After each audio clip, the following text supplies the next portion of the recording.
Non, nous avons cassé l'objet. Nous allons tenter de l'oublier pour voir ce qu'il y a dans ce sac, comme si nous faisions une grande découverte. Allez-y, ouvrez vos sacs. Regardez vos matériaux. Là. Observez-les. Des couleurs plus ou moins variées. J'ai du rouge, du rose, même du vert, du orange et du blanc et du noir et une sorte de doré. Doré pour toi? Moi j'ai plusieurs formes de verres, et les 3 verres, il y a 2 verres qui sont transparents que je peux voir à travers. Donc transparent ou Translucide. translucide? Je parlais de la matière parce que moi c'est un peu caoutchouc et en même temps plastique. C'est pas lisse sur les côtés, à part devant, et ça peut se plier en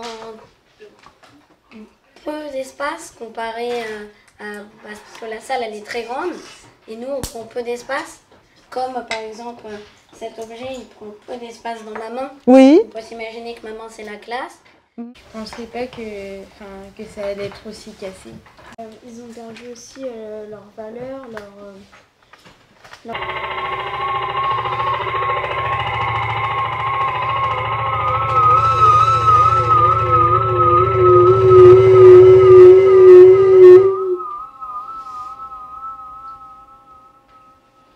Mes fragments d'objets pour créer une réalisation en 3 dimensions vraiment étonnante.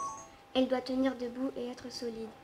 On va utiliser nos fragments d'objets pour faire une réalisation en 3 dimensions. Le fait qu'on tourne autour d'une forme, La hauteur, la largeur et la profondeur. c'est de l'ordinaire, c'est extraordinaire. Voici le matériel qui va nous aider, nous magiciens, à faire apparaître cette chose plutôt surprenante. On peut commencer ?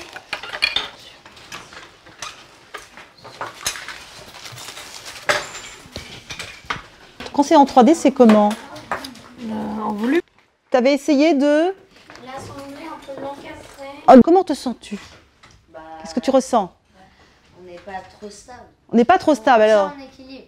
Tu tiens en équilibre? Ah là, je suis pas stable. Comment votre camarade il est en déséquilibre. Alors, Stabilité, donc il faut des points d'appui pour forcément que ce soit pareil des deux côtés. tu es debout, qu'est-ce que ça change pour toi? Qu'est-ce que tu perçois? Ça change mon point de vue sur ma structure. Tous fermer les yeux.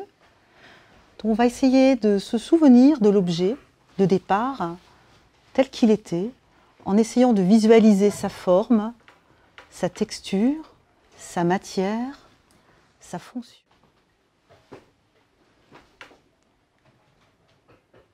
Que s'est-il passé? On dormait, dans la journée on jouait avec tous ces objets.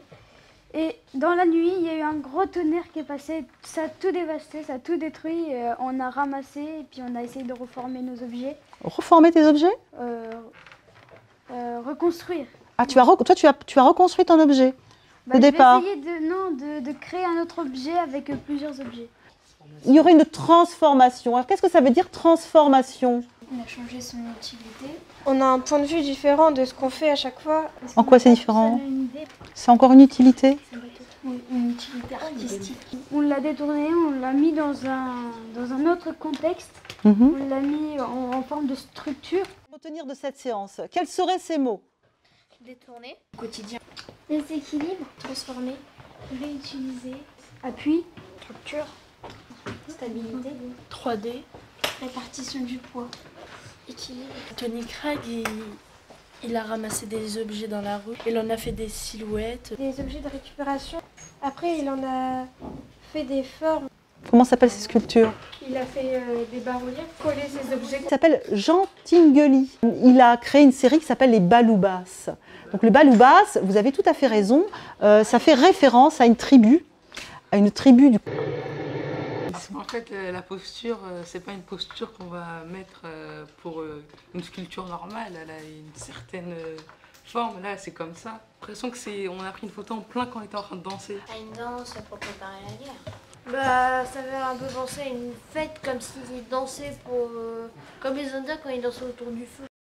Ça m'a rendu un peu triste de voir tous ces fragments d'objets qui étaient utiles pour le quotidien, émiettés partout dans le sac. J'ai rendu ma sculpture surprenante parce que j'ai voulu mettre tous mes objets qui ont été fracturées. J'ai voulu rendre ma sculpture originale. J'ai voulu faire un appui pour que ça soit bien stable. J'ai trouvé d'autres solutions. J'ai voulu mettre des liens, des ficelles, des fils de fer pour que ça tienne et que ça fasse une base solide. Oui, cette séance m'a rendu différent parce que maintenant je sais que pour regarder un objet, il faut prendre du recul, voir différents angles. Et que du coup, quand on prend un recul, on voit différentes possibilités. Quand j'ai vu les objets, parce que je m'attendais pas à vraiment ce qu'ils soient autant cassés. Et en même temps, ça m'a fait un peu de peine. Cassé, et aussi, j'étais contente parce que je me disais que je pourrais faire des choses différentes avec. Un arbre, des fois ça peut être terminé, comme des fois on peut l'arrêter comme ça, on se dit bah c'est bon, c'est bien. Ça. Genre, des fois il y a des artistes qui ont une idée dans leur tête, mais qui font tout l'inverse. Par exemple, ils se sont arrêtés à la moitié de leur travail et ils ont dit comme ça c'est bien, je vais la présenter comme ça. Voilà. Je pense pas qu'une œuvre d'art, ça peut vraiment se terminer parce qu'on peut toujours ajouter des choses, mais parfois on a envie d'arrêter, du coup c'est fini pour la personne qui l'a fait. Une œuvre d'art, je pense pas aussi que ça peut tout le temps être terminé. En fait, ça me fait penser à une partition de musique. Une partition de musique, le morceau, il peut être continué et il se termine à un moment et du coup ça se voit, et sur l'œuvre d'art aussi ça se voit qu'elle est terminée.